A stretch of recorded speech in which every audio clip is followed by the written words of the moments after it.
What's up, my XRP brothers from another mother and my cute XRP sisters? This is Rob with the Rob 007 channel, coming from a beautiful, gorgeous Venice Island, another gorgeous day down at the beach, 5 out of 5. Title of this episode is The Most Holders Have No Idea How High the Price of XRP Can Scale To. Watch this episode to the end. I got a great episode for you guys. All the while, Chicken Little, the sky is falling. And thank you as always. We're only a couple hundred subs away from 6,000 subscribers already. That's so exciting. So appreciate each and every one of you. But indeed, if you are new to this channel, if you would hit the subscribe button to subscribe, the bell for notifications, that like button, tap it, slap it, whatever you are feeling for a Friday. The weekend is here. Yeah, and a disclaimer, I am not a financial advisor. This channel is for educational entertainment purposes, and grateful as always to have XRP 007 channel for about the past 2 years, where we had a great subscribers. We will be building back, but nice to carry that brand and legacy onward as XRP 007. Have big plans for that, so we gotta make adjustments. And also, again, don't forget about the fine folks at iTrust. They have surfaced up as my #1 place to custody my XRP, because one, they don't have any custody fees, unbelievable, and their trade fees, when you do trade, only 1%. And even when you trade on the likes of like Coinbase or Uphold, they sneak in their fees. They're kind of sneaky, so you're creeping up to 3% real easy on either one of those. So, and they get a couple of different ways, so you got to love that. So anyway, link is in the description. Now on top of that, when you set up an account, they give you a 100 Benjamin Franklin dollar signing bonus when you sign up. That's all you got to do. Cool. And also you can custody over there as well as have a Roth IRA. And also don't forget about the fine folks at Caleb and Brown for that absolutely financial grade, institutional grade custody as well. One of the biggest reasons I have my Caleb and Brown is that when we do enter the banana zone and you are considering thinking about taking profit, there will be problems on exchanges. Make zero doubt of that. So you can get your sell orders in ahead of the time, already have them in place. They will 100% be executed. And so, yeah, you actually have a broker that you can pick up the phone and talk to. They are opening up an office in Fort Lauderdale. It's already open. Tell them Rob sent you. And last but not least, love my Kraken. When you open up an exchange, that's where I get my most tight trades done on both buys and sells for me when I am on exchange. And when you sign up, you get a $75 signing bonus, and all you got to do is trade $200. That's a 40% return on your money. Last but not least, if you're looking to get an ROI on your XRP, OMG, so excited about this. And there are other new, excited to say there are more emerging things on a daily basis. Can't imagine what it's going to be for a year from now. But if you want to be the early bird that gets warm, just email me your name and number at a good time to call you. My email's in the description as well. Also be leery of scammers in the comments. I will only heart and like on my comments in this video. And also be very aware of the scammers over on Twitter as well. It's one of the reasons why you will usually hear me on the other end of the phone when I do chat with people, for that very reason, even though it's time consuming. All right, so in the comments, Philip McElroy says, my best days in this community are when you publish a video. Be still my beating heart. That is just so nice. I appreciate it. I will be reaching out to you. He's out in the beautiful state of Colorado, looking to maybe head towards the hills of Tennessee. Currently, it's just ugly. Yeah, why do I even have to go into it? And remember, it's just noise until it's just painful when you have to take some off the table. And I said, even my executive producer called me today from college and said, are you sure you know what you're doing, Dad? I kid you not. Love you. Owaini. And so anyway, but yeah, and you know, rest assured at being in this area of from 10x to 5x gains on my return in less than 5 years, the view is pretty damn nice up here, rest assured. And it's only going to get better as we go higher, zero doubt. And also the you know, just keep in mind when we have days like today, it's only the 589th opportunity for the last chance to buy the dip for the final shakeout. Doesn't it feel that way? Don't worry about it. This too will pass. And again, you guys know how bullish I am about October and the rest of this year. Q4, unbelievable. We'll hit that on Monday, but we got kind of a neat little focus on this episode today. A little bit out of the box on a couple of different things. Breaking in the news though, RLUSD listed on Bybit Spot. That's also line them up, fill them up, knock them back. Happy to see. And also the news is getting insane. You know, so fun now, because now that, you know, the case is, you know, they paid the fine, all that, you know, so we're off, it's over. You know, and I mentioned before, it's just day after day after day of winning and news that it's, do you have any doubt? Zero doubt. And who am I talking about? Vanguard has thrown their hat in the ring. I think they're either number 1 or number 2, right up there with Fidelity, as one of the largest brokers here in the United States. I am a Vanguard customer. And then, yeah, they're throwing their hat in the ring for crypto spot ETFs. And they were keeping a really hands-off distance from far away.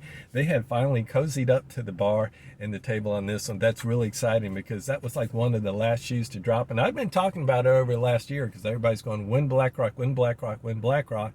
And I was going, yeah, but when also Vanguard, because they just have too much at stake, too big of exposure here in the United States. Robert Mitchnick, in another interview, again, also known as Robbie, says what possible ETF, the interviewer was asking what possible ETF they might consider next, and he just rattled off a list of criteria. There's one word that surfaced to the top, but that makes you have zero doubt of one that they're going to do, which is XRP. That word is, he used the word in this criteria, call it clarity. And yeah, and you know what? Of course, XRP is the only token out there that has clarity. No other has this head start that we do. And then on top of that, yeah, the RLUSD has the absolute highest level of trust and standards for a stablecoin. There is not a second place. So, you know, that's coming. It's absolutely coming. Throw it into the October batch. You know, we're expecting these great ETFs to pop up. Add in BlackRock, add in Vanguard. Going to be huge. So we'll have at least 20.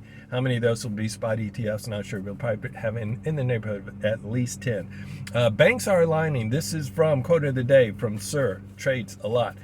Goes on and says, price is just temporary until demand isn't. Don't you love that? And he goes on to say, banking is aligning with ISO 222 standards, that they all have to be on board by November 22nd, that we could see quote unquote a flip the switch moment. It says Ripple sits on the task force of BIS, the Bank of International Settlements, writing the rules for these banks. And JP Morgan, Bank of America, and Deutsche Bank, among others, yes, they're not opting out. As a matter of fact, it says, goes on to say, compliance is the code, and code runs on XRP ledger. Absolutely love it. And yes, all XRP is evaporating off the exchanges and retail. Let's see, that might be kind of going into the end. Better hide that one, slide that back in. And for a little TA down by the beach when things get ugly, this is from Dark Defender. He just said, yeah, we could possibly expect lower. How low could we go? He's eyeing the 0.5 fib retracement of $2.67. That's an ouch, but it's a lot better than $2.30, $2.20 to $2. So $2.67, not too far from $2.75 if we have that much more pain to go. I think the last I checked we're about $2.77. Daniel G, by the way, he says, great speaking to you as always, the G-Man up in beautiful Chattanooga, says his targets are for, still remain as of from 5 years ago. He always touts about when I had a live stream on my oldest channel way back 5 years ago. He says, Rob, I always forget those Friday night, drinking a beer, having a live stream with all 4 of us. I think there were a few more than 4. Sometimes there are only 4 in a group, but sometimes we had it filled up, and you know, we'd have upwards of a big group showing for that. But when we do them now, we're going to knock it out of the park. I will be doing live streams in the future. Daniel G, he's talking about his targets for the end of October. Listen up. He has between $8 and $16. That would be a beautiful thing. If I could start November at an $8 XRP, I would kiss the ground on that one. He actually kind of lowers that $8 target, says it might not be as robust. He might be just taking profits at that $7 range instead of $8. But anyway, I think it will be robust, and it could be on the high end of that at $16. That would be absolute music to my ears. But he did pose a question, which is kind of the focus of this episode as we wind our way out.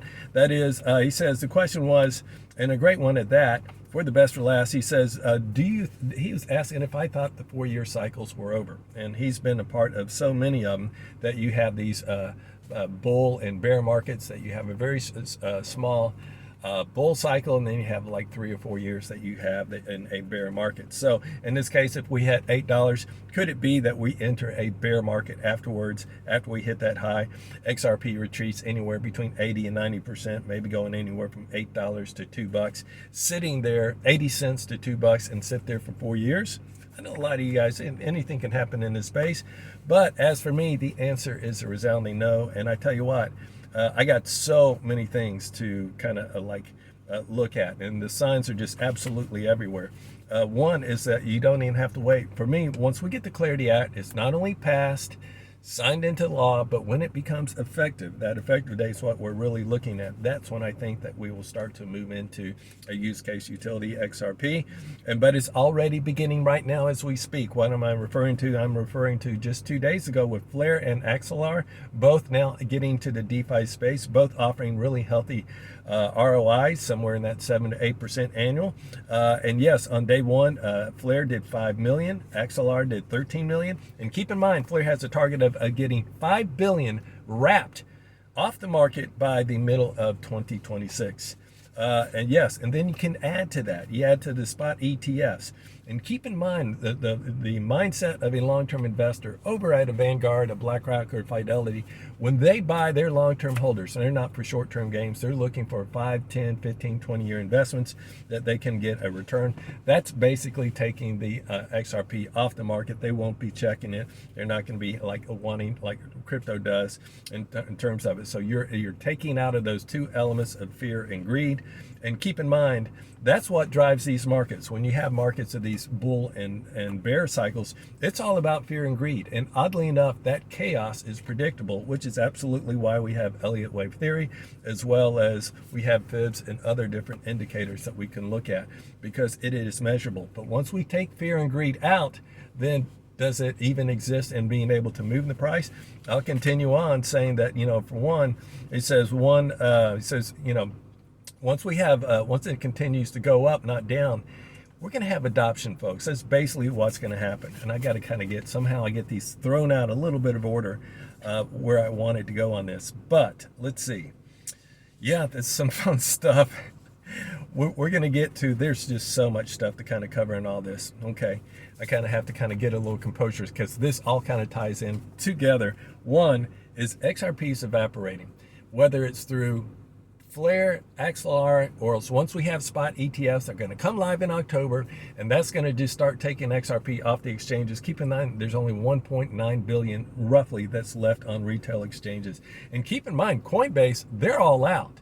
That is crazy, absolutely crazy. They are all out of XRP. So there will be a supply shock coming. And as we continue on, it says once adoption happens and we're working as a use case utility and we have that liquidity floor, it says that it will continue to just scale up. That liquidity pool is not coming down. It will continue to go up as we end up having more adoption and more scale on that.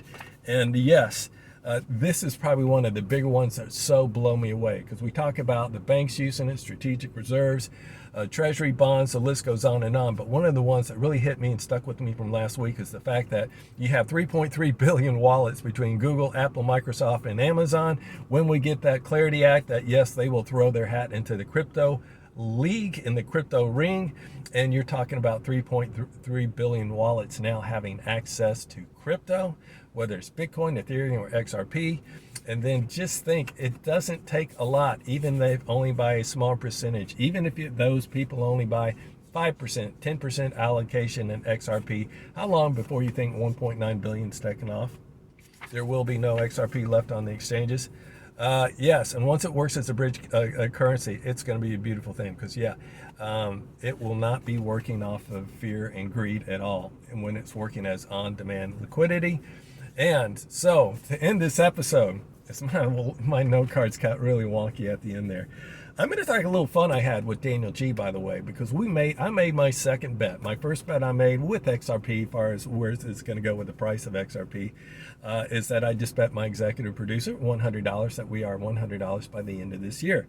That's a fun one. I made my second bet with Daniel G up in Chattanooga, and it's a fun one. I actually bet him, once again, just kind of a gentleman's bet of $100 plus a beer and a fish sandwich of the restaurant of my choosing. If I win, vice versa if he wins. And I said that XRP will reach $500 by the end of March in 2026. That's the bet. The bet is on. Comment down below what you think.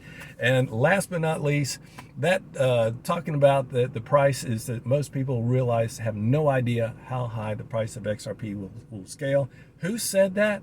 None other than Chris Larson, the co-creator of the XRP ledger.